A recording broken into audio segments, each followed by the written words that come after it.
Hello guys and welcome to another video of Leo career. आज हम लोग discuss करेंगे that government of India approved new schemes to boost electronic sector.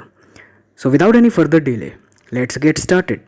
On June 2nd, 2020, the Union Minister Ravi Shankar Prasad launched three new schemes to boost electronic sector.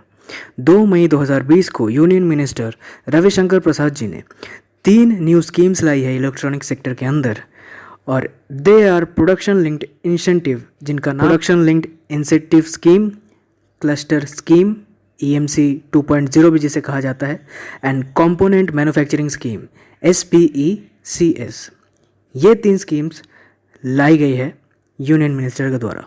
The schemes were approved by the union cabinet in March 2020। इस schemes को approve किया गया है मार्च 2020 में union cabinet के द्वारा। अब इन schemes के बारे में मैं आपको डिटेल्स दे देता हूँ। The schemes are expected to attract investment. इन स्कीम्स को लाने के पीछे सबसे बड़ा मकसद यही है कि इलेक्ट्रॉनिक सेक्टर के अंदर इन्वेस्टमेंट आए। They will increase the manufacturing of mobile phones and their parts to around ₹10 lakh crore by 2025।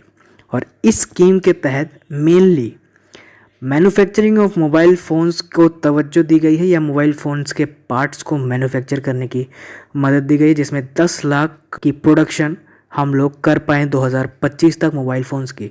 क्योंकि ये इसलिए बहुत ही ज़्यादा इम्पॉर्टेंट है क्योंकि ज़्यादातर जो मोबाइल फ़ोन्स इंडिया में कुख्यात है वो या तो चाइनीज़ है या फिर वो साउथ कोरियन है।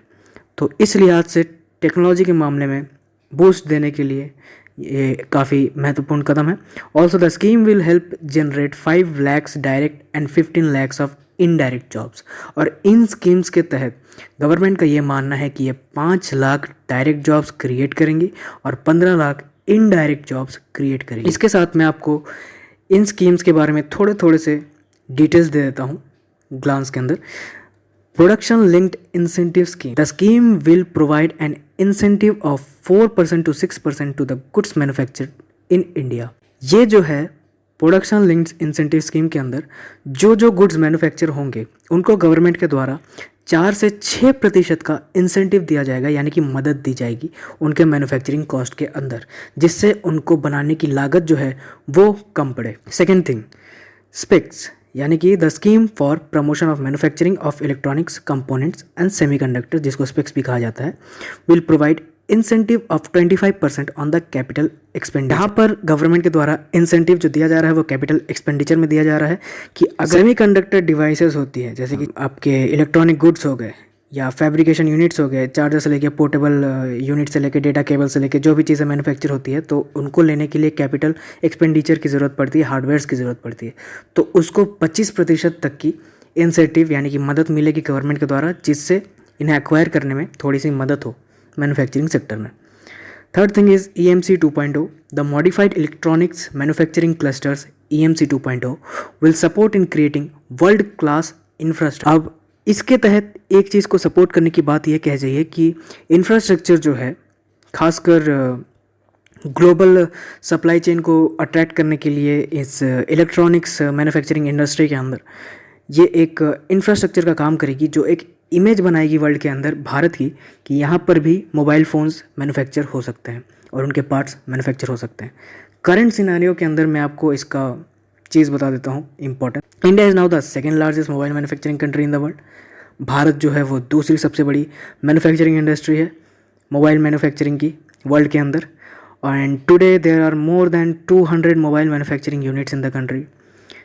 200 मोबाइल मैन्युफैक्चरिंग यूनिट्स है कंट्री के अंदर। In 2014 the manufacturing worth of country was 1,90,366 crore, और 2014 में जहाँ 1,90,366 करोड़ की मैन्युफैक्चरिंग इंडस्ट्री हुआ करती थी हमारे मोबाइल की, वो आज बढ़कर 4,58,000 करोड़ तक पहुंच गई है। बहुत ही बड़ा बूस्ट है। तो इससे हमारा जो ग्लोबल शेयर है इलेक्ट्रॉनिक्स के अंदर वो भी 1.3% से 3% तक बढ़ गया है 2012 से 2018 की तुलना में। तो ये बहुत बड़ा एक जंप है और बहुत बड़ी गुड न्यूज़ भी है। तो अगले टॉपिक की तरफ, जो कि है Delhi Corona app launched by Delhi government. On June 2nd, 2020, the Delhi Chief Minister Arvind Kejriwal launched Delhi Corona app.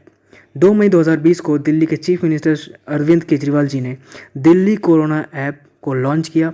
The application is to provide all required information that are related to ventilators and hospitals bed in the city. ये application information provide करेगा कि आपके city के अंदर कितने ventilators है और कितने हॉस्पिटल बेड्स है. ये आपको एप्लीकेशन बताने वाला है और इसका मेन एम ये है कि ये रियल टाइम इन्फॉर्मेशन बताएगा. जैसे आपको किसी पेशेंट को तुरंत भर्ती करवाना है तो इस ऐप को खोल के आप देख सकते हैं कौन से हॉस्पिटल में बेड खाली है या कहाँ पर वेंटिलेटर की व्यवस्था है. इससे जुड़ी कुछ इंपॉर्टेंट हाइलाइट्स मैं आपको बता देता हूँ. The Delhi corona application was launched by the Delhi CM through video conference. ये वीडियो कॉन्फ्रेंस के तहत दिल्ली सीएम ने लॉन्च किया था. Application will provide information related to availability of hospital beds and ventilators in the city. जैसा कि मैंने आपको बताया हॉस्पिटल बेड्स और वेंटिलेटर्स के बारे में बताएगा शहर में कहाँ है. और यहाँ पर ये एक चीज़ बहुत ही ज़्यादा समझने की ज़रूरत है कि ये गूगल प्ले स्टोर में भी अवेलेबल हो चुका है. The application is being launched as there were complaints that there are no enough ventilators and severely ill COVID-19 patients to treat in Delhi. तो यहाँ पर आपको ये बात समझनी ज़रूरी है कि इस ऐप को लाने का मेन उद्देश्य ये था कि कंप्लेंट्स हो रही थी कि वेंटिलेटर्स नहीं है, हॉस्पिटल बेड्स नहीं है दिल्ली के अंदर. और इससे क्या हो रहा है, जो कोविड-19 के पेशेंट्स हैं उनके इलाज करने में बहुत ही ज़्यादा क्रिटिसिज्म झेलना पड़ रहा है दिल्ली में, क्योंकि केसेस जो हैं कोविड-19 की वो लगभग 20,000 से पार हो चुकी है अब दिल्ली के अंदर. अब ऐप के बारे में आपको बता देता हूँ कि ये कैसे काम करेगा. यूँ तो आपको पता ही है कि वेंटिलेटर्स और बेड्स की इंफॉर्मेशन देने वाला है. अगर किसी को कोविड-19 ट्रीटमेंट की ज़रूरत है तो इसका भी यहाँ पर इंफॉर्मेशन दिया जाएगा, जहाँ पर 1031 में कॉल करके कोई भी जान सकता है एसएमएस के थ्रू कि स्टेटस ऑफ द बेड क्या है, यानी कि वो खाली है, बुक्ड है, वहाँ पर कोई है या खाली होने वाला है. तो टाइमिंग्स वाइज ये बता देगा. और करंट सिनारियो के अंदर ये इंपॉर्टेंट इसलिए है क्योंकि there are in total of 302 ventilators in Delhi. 302 ventilator है दिल्ली के अंदर और इनमें से 210 वेंटिलेटर खाली है, आर वैकेंट, यूज़ में नहीं आ रही है. तो ये जो इन्फॉर्मेशन है ये अपडेट किया जाए दिन 2 बार.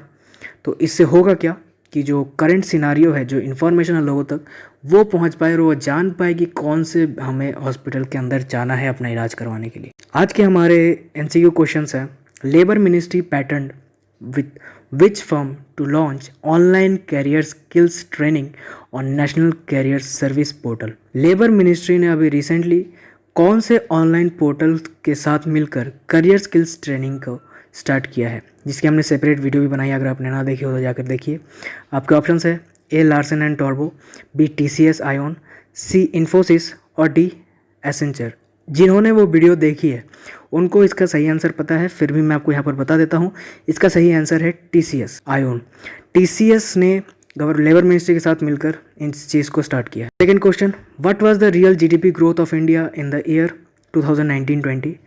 भारत की जीडीपी ग्रोथ क्या रही 2019-20 के अंदर? और आपके ऑप्शंस है ए 5.0, बी 4.7, सी 4.5 और डी 4.2. और इसका सही आंसर है 4.2. 19-20 के फिस्कल ईयर के अंदर भारत की जीडीपी ग्रोथ रेट 4.2% थी. Thank you guys. आपको ये वीडियो कैसा लगा मुझे कमेंट सेक्शन में बताइएगा. इस वीडियो को लाइक एंड शेयर करिए अपने दोस्तों के साथ. इस चैनल को ऐसे रेगुलर अपडेट्स के लिए सब्सक्राइब करते रहिए और विजिट करते रहिए हमारे इंस्टाग्राम पेज को भी, जो कि है leocarrier.current-affairs. और हम लोग फेसबुक पे भी अवेलेबल है, जहाँ पर डेली हम लोग अपडेट्स दे रहे हैं लियो कैरियर के अंदर. Thank you guys. God bless you. I really appreciate your time.